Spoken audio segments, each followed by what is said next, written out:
Welcome to the Enlightened Misfits podcast, the space for entrepreneurs on a quest for unwavering certainty and purpose. I'm your host, Lauren, and each episode is a compass guiding you through authentic conversations, unraveling the mysteries of your human design chart, and offering tools from the remarkable guest. Join me as we embark on a journey to manifest greatness and create a life aligned with our deepest purpose. This is the space where misfits find their enlightenment. Welcome to the Enlightened Misfits podcast. Welcome back to the Enlightened Misfits podcast. I am your host, Lauren, and in today's episode, I want to say I have a very, very, very special guest. Her name is Angela Thomas. She is a professional psychic and clairvoyant. Also, she is a research psychic for the study of precognition. So precognition means it's just the ability to see in the future. Welcome. I'm so happy to have you here with us Thank today. you, Lauren. Nice to be here.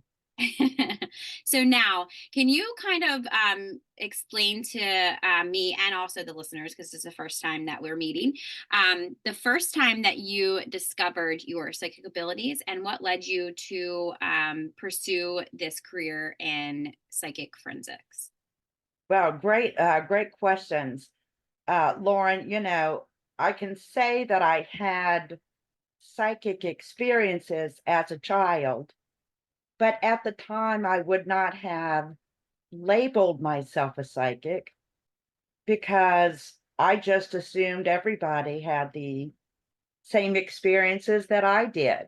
I grew up with kitchen table ghost stories and phenomenon and things of that nature. So I thought, people are just doing this regularly. But it wasn't until I was into my teen years, especially my latter teen years, that I noticed, wait a minute, not everybody is experiencing what I'm experiencing. So it was not until later on, uh, my 20s, I was building up, building up. Again, I would not have at that time labeled myself as a psychic or clairvoyant. Uh, at the time, I was, living in the deep South. And that, that's a big no-no. Even though I spent many years in New Orleans, Louisiana, which is known for its paranormal and, a lot of things, psychics and things of that nature. But, I guess my crossing over into coming out as Yeah. a psychic was I have a Fortune 100 corporation sales and account management background at that time. And I read for a woman, and if you remember, of course, you might be too young, but AOL Oh, was the place to no. Yeah. be, and Yeah. they had just opened up chat rooms, but it did not have voice at all. It was all text. So I could open up a private room, text the person in the room, and I did a reading. And so I got to a point that I said, listen, I said, between 2 hours to 2 days, there's a woman that by the name of Barbara that is going to be calling you for help. And I need you to help her right away. Something like that. And she's typing back, oh, no, I don't know a Barbara. And my spirit guides were saying, yes, she does. I said, yes, you do. She said, listen, Angela, I can relate to everything that you've said here today, except I'm telling you, I don't know a Barbara. I don't have a Barbara in my family. I don't socialize. I don't work with a Barbara. And I said, well, listen, I'm just the messenger. Fast forward the following day, this woman gets in touch with me and said at 2:30 in the morning, following the reading, she got a call, and guess who it was from? Barbara. And the thing is that Barbara happened to be the adult daughter of the neighbor, an elderly woman neighbor that lived across the street. So Barbara was living with mom as a caregiver to mom. The mother was her bedroom. She was immobile. Her bedroom was on the second floor, and the house had caught fire. Oh, wow. So Barbara knew immediately, let me call the neighbors. Of course, I'm sure she called the fire department too, but Right. help me get mom out. So after hearing that, I said, you know what? I need to leave my corporate job and focus on disability. And that's what I did. So that's when I publicly then said, okay, yes, I am a psychic clairvoyant. And yes, I do provide these services. Wow. That's very powerful. Hmm. Yeah. And I was going to say too, when you said about AOL, yes, that dial tone, you have to connect. Yes. Yeah. Dial up, man. Dial up. Yes. Hmm. Yeah. I know when I talk to like younger people, because I mean, I'm 35. No, I mean, I'm not, I'm not too old, but I'm not too young either. But Right.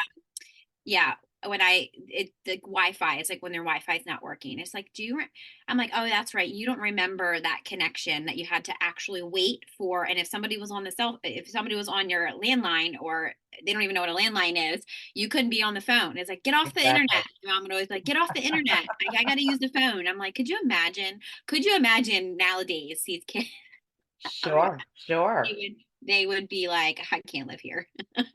We're so lucky to have Wi-Fi, I have to tell Yes. you. Yes. It's so much more, everything is more convenient. And that's what I usually say when I feel like I'm inconvenienced about something. And I'm like, oh, this is just inconvenient. But it's like, that's all it is, right? It's not like, oh, this sucks, I hate this, all that stuff. So Right. Right. yeah. So speaking about, either criminal casework, for like, I do want to hear about when you track missing like persons. Can you kind of explain the process of I'm assuming this would be remote viewing, and how you Yes. use this? So what I do is I use remote viewing, which was a protocol that was used by the United States Central Intelligence Agency for over 25 years. In other words, a psychic spy program. And the remote viewing protocol is successful if you follow it, right? Right. So I use remote viewing and a criminal casework matrix or matrices to do the work. So I am, because I am psychic clairvoyant, the clairvoyant allows me to go into the past. And so going into the past, like, let's just say little Susie has gone missing, last seen yesterday at the bus stop. Well, you have to have the ability to go back to the past a day ago, see where little Susie is today, and if there is any sort of in the near future where little Susie going to be recovered, right? So I use remote viewing, and I use, like I said, matrices, which if you look at um, a police report, it's an way expanded type of police report. It's a report, these matrices uh, take me into areas that an investigator on the ground would need. So, how many miles and what direction is little Susie? Is there an abductor with her or another individual, or is she solo? Is this let's say, a child endangerment case or a kidnapping or whatever the case may be? But it is a very extensive report. So when I do a case, I will write the report up and forward it to an investigation department or a police liaison. So I never go to the site itself. Everything that I do is from the arm of my chair. So that's basically what it is. Now I teach others how to do what I do. I don't take on as many cases as I used to. Thus far, for many years, I have provided that service for free, but Wow. it does take hours to go through the process of the remote viewing because I do multiple scans, going through the procedure several times and documenting it in writing. So so I had never charged for that particular service. Now I don't deal directly with family or friends of the missing, whether it's the adult missing or the child missing. So it takes a lot of time, but I teach others how to do what I do so that they too can use it, whether they're using it personally or if they ever want to offer that service profession. Yeah.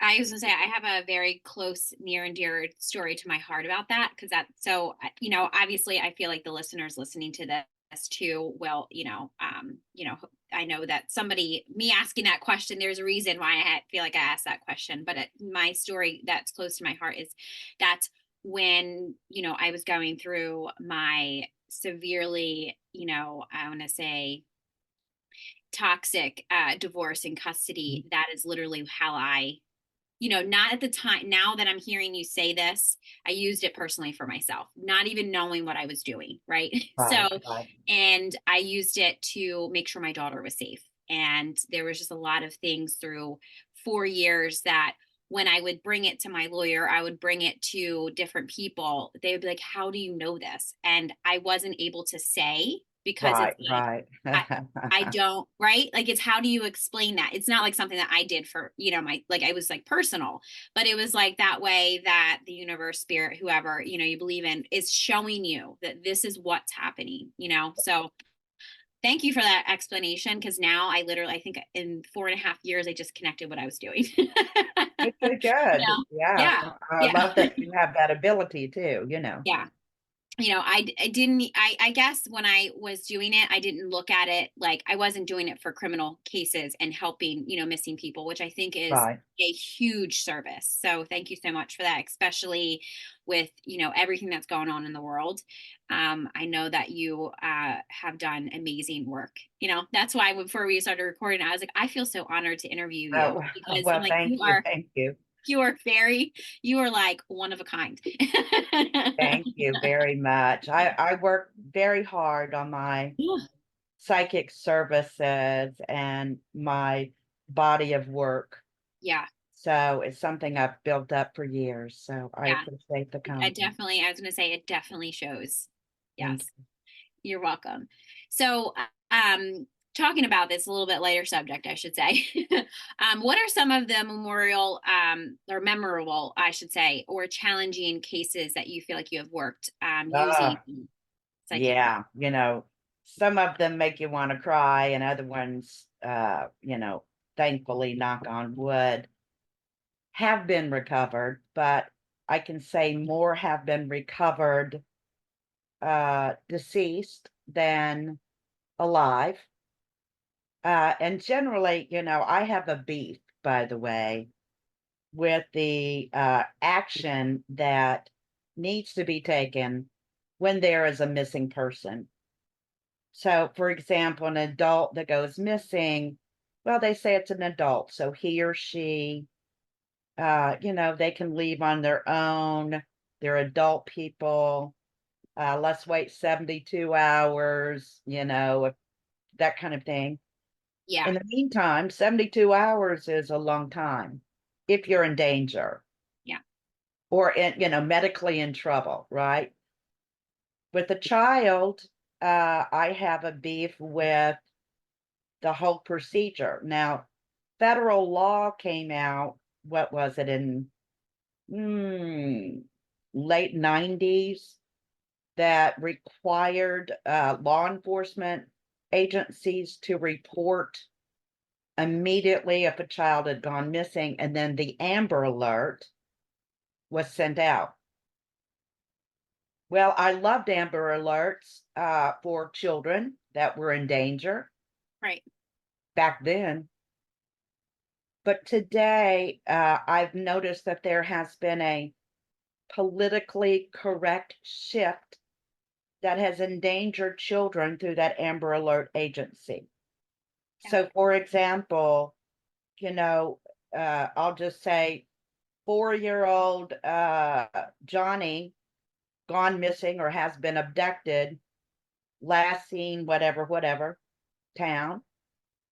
But they oftentimes, not all the time, but oftentimes fail to name the race of the child, Right. right? So let's just say that, there was a male abductor. And so they'll give the description Hispanic, uh, African American, Caucasian male, whatever the case may be, but they oftentimes fail to give the race of the child. So, how many 4-year-olds out there are with dad Right. or are accompanied by someone, an adult? Right. So, if you send out an Amber Alert in the region or the area, uh, how are they going to know? Right. Like, oh my gosh, that's a missing child or the abducted child. Right. So I do remember some cases. I'll give you a positive one, for example.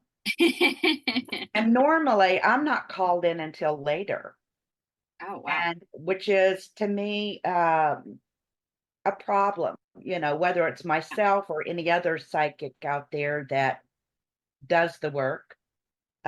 It's important that you being law enforcement, contact a psychic as soon as they get the case, because generally within the first hour of, let's say, an abduction, the child is killed. It Wow. used to be they had a good 48 to 72-hour window of survival, but there's so many aggressive sexual predators out there Yeah. that they, kill them very quickly. Wow. So anyway, I was fortunate enough to have contact, and it was a little missing girl. She was 5 or 6 years old that was playing in front of her house and on a sidewalk, right? Mhm. Mom would glance out, little girl was there, and suddenly she's gone. Mm. Anyway, fast forward, I get the case, and I am able to see that the little girl, where she went missing in front of her house, right next door on the corner was an old, like, hardware store building, some sort of, old building that had construction going on. So there was wood panels in the windows, but in the back of the place where the construction workers had put their supplies, like wooden panels and ladders and things like that,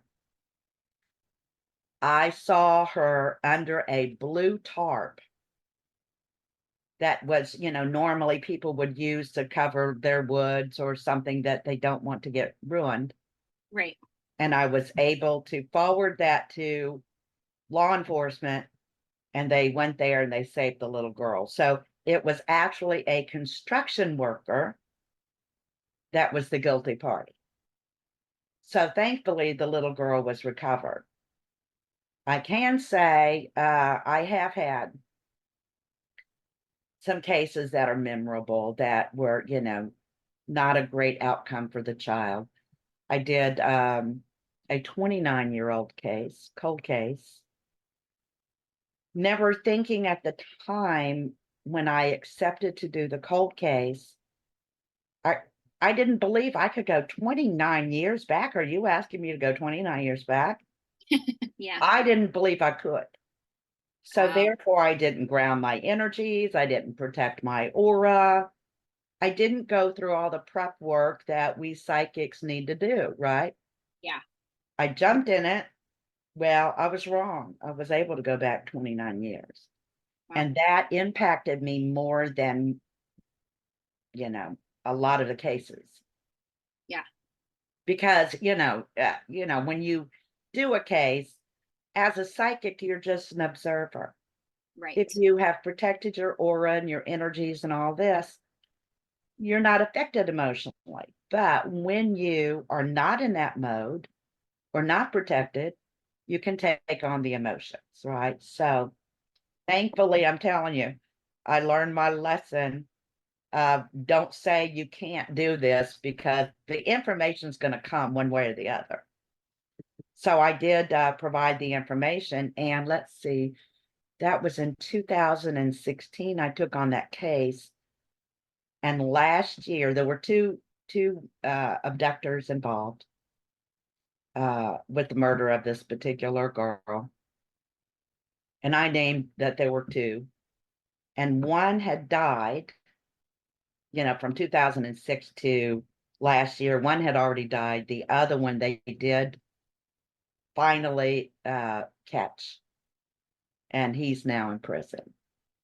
Oh, good. So, some of these cases are simple and others are very complex. I was asked to do a cold case 4 years after the murders of two girls in Delphi, Indiana, which is still an ongoing case because only one of the three guilty has been put in jail and currently going through a trial, right? Yeah. So, but 4 years after I was called in to do that, and so I provided a lengthy report to law enforcement. So Yeah. anyway, Yeah.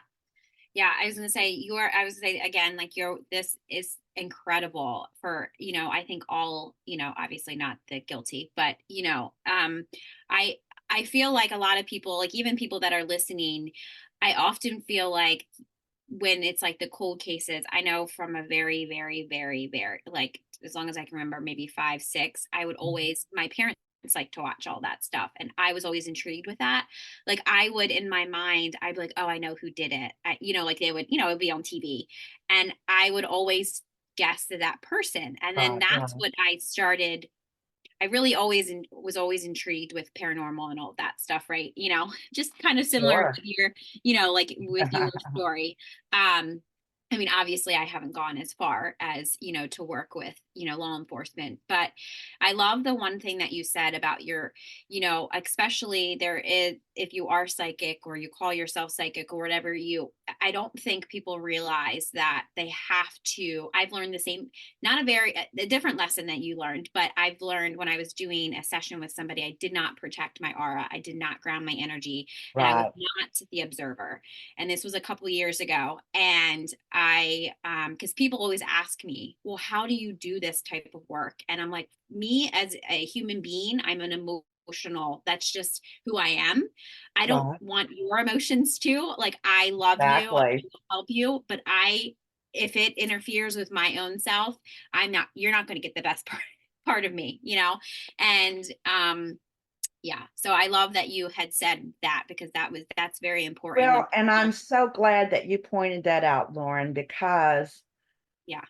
I am one when I teach live and online psychic development Yeah. classes. Each class is 2 hours long. Each Hmm. course goes 6 weeks, right?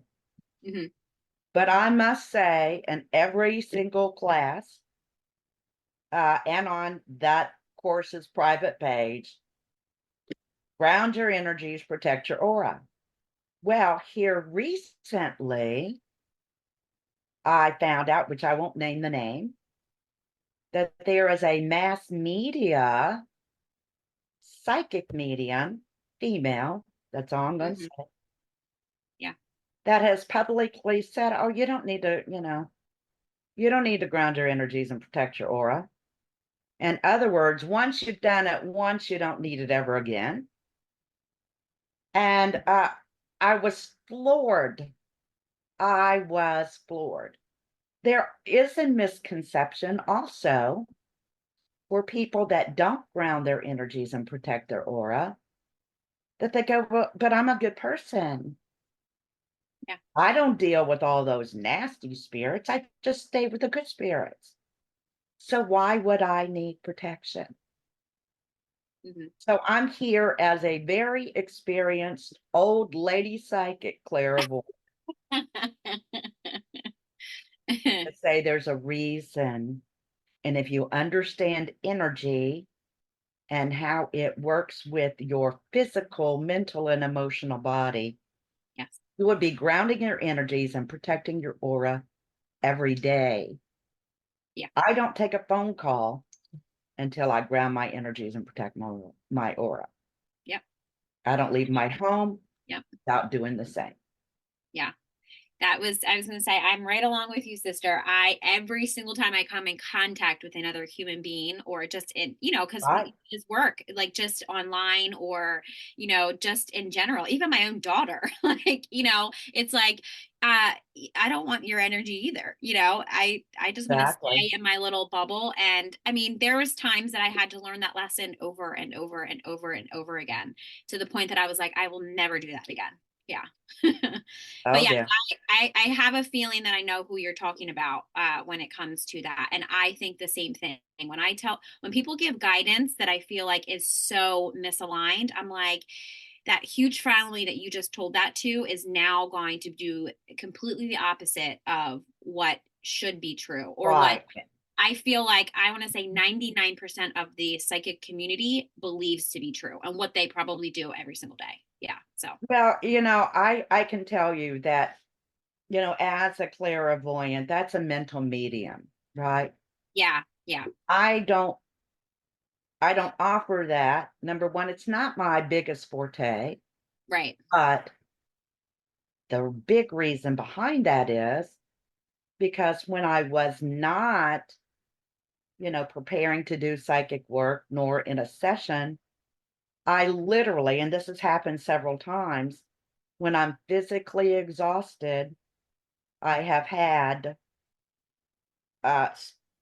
each time a different spirit step into my aura and quite literally move my own consciousness over to where I can't hear what I'm saying. I don't know what I'm saying. Now, thank goodness it's all had a great outcome Right. because the messages were lovely. But I thought, even if I'm not working as a psychic, I didn't give permission. It just, Yeah. it just stepped in. So I know now, I know, even when you're not preparing to do a psychic session, Yeah. ground your energies and protect your aura. Now, Yes. I wrote a book called This Psychic Life, and one of the positive accounts about a spirit stepping into my aura is in that book. It's 15 short stories, but it's a story called The Waiting Room.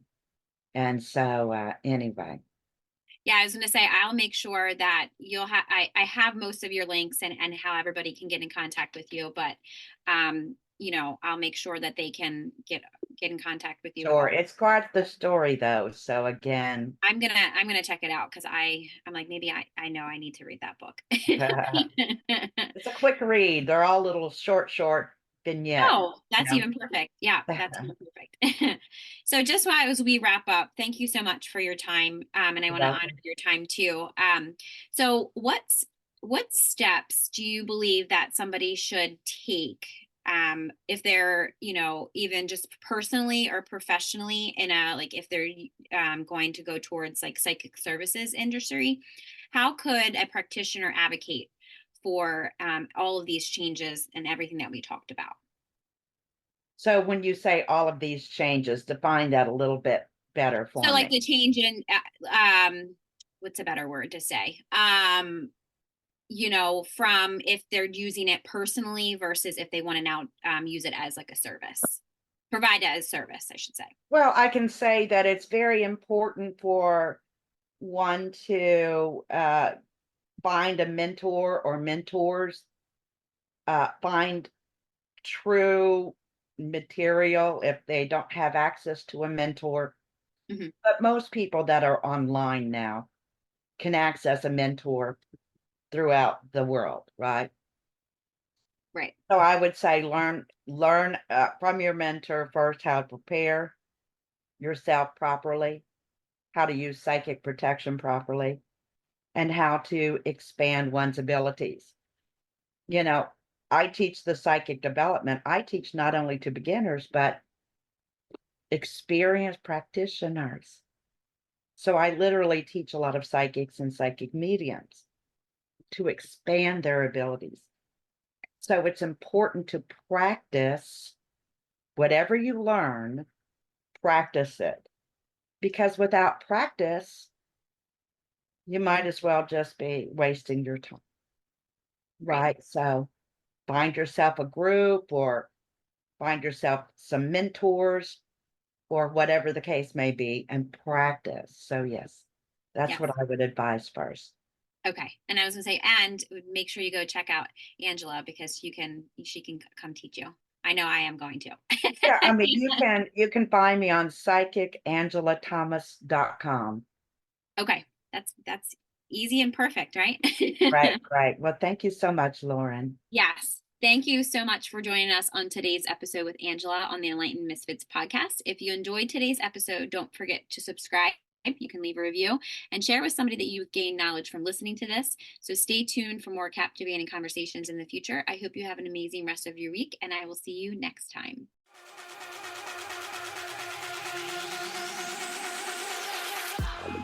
Thank you for joining us on another enlightening episode on the Enlightened Misfits podcast. If you are a current or inspiring to be fempreneur, suffering from the fear of being seen and or feel very triggered when you're building your business, reach out to me at The Mermaid Light about my Rich and Resilient Biz Baddies. This is a collective text message Voxer support group designed to help you heal your triggers and turn imposter syndrome into bad bitch energy. If you resonate with our conversations and insight, don't forget to subscribe, rate the show, and leave a review. Your feedback fuels our mission. Remember, your journey to unwavering certainty and purpose is ongoing.